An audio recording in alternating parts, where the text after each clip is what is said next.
In this video, I'm going to be giving a very brief introduction to the basic code for Pygame that you will need in order to create your own Pygame project. So I'm going to start with import Pygame. This is our way of borrowing the Pygame library for our project.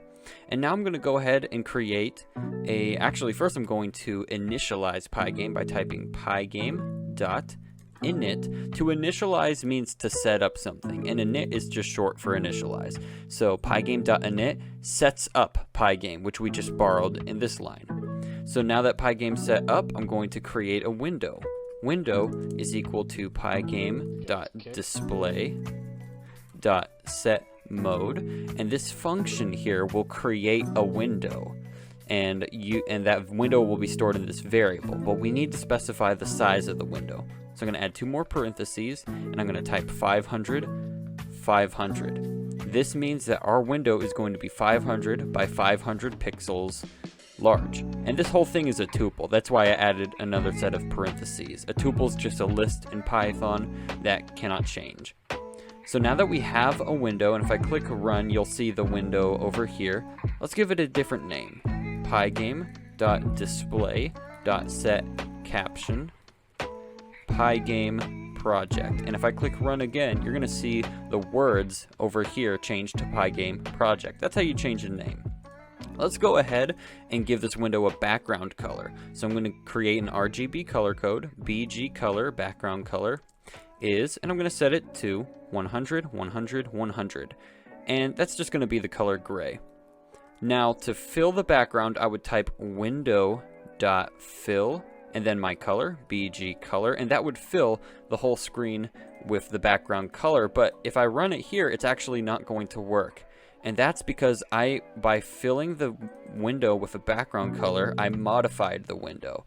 And every single time you modify the window, you need to go ahead and change it. You need to refresh the window. I'm going to refresh by typing pygame.display.update. You have to refresh the screen in order for your changes to take effect. Now we have our gray window, but if I click run, you're going to see the run button comes back immediately because this project is ending instantly. So what I'm going to do is create a while loop.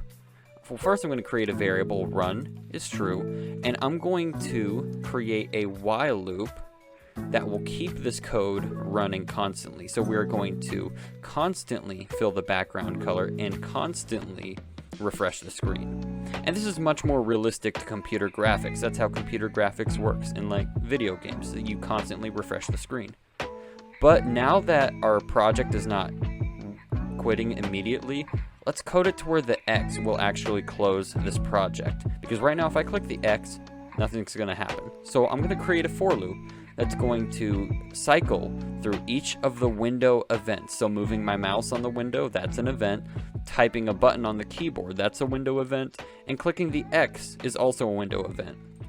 So let's cycle through all these events. I'm going to type for event in pygame.event.get. That will give us all the events that happened every frame. And let's check if it's an X. I'm going to type if event.type is equal to pygame.quit. And what that will do is that will be true if I clicked the X. So that will be the closing event. What I'm going to do is I'm going to set run to false. And that way we'll be able to exit our while loop. So now if I rerun this, our project is back up, but now if I click the X, it turns back off. And these are the Python basics, or the Pygame basics. Let's wrap it up with one more thing. I'm going to add pygame.quit after the while loop. This is the opposite of init. Init sets everything up nicely. Pygame will close it all nicely. Neither one of these functions are necessary. They won't break your code if you don't add them, but it's a good habit to get into using them. And with that, you are done. You have learned the Pygame basics, and I hope you enjoyed this video and can now incorporate some of this functionality into making your own Pygame project.